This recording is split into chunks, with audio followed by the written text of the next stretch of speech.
আমার রিবা। আল্লাহ বলেন আমি আল্লাহ ব্যবসা হালাল করেছি, আমি আল্লাহ পৃথিবীর সকলের জন্য সুদ করেছি হারাম।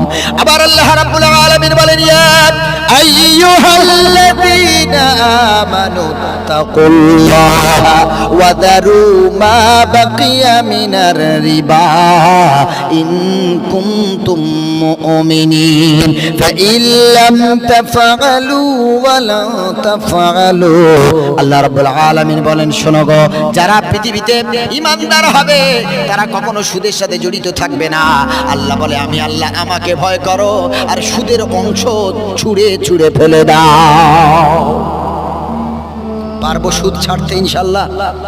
বন্ধন লোন আর যা আছে, মুসলমানের সন্তান ব্যাংকে চাকরি করতে পারে না, হারাম। যে কোনো মুফতি সাহেবের কাছে ফতোয়া নেন, ব্যাংকে চাকরি মুসলমান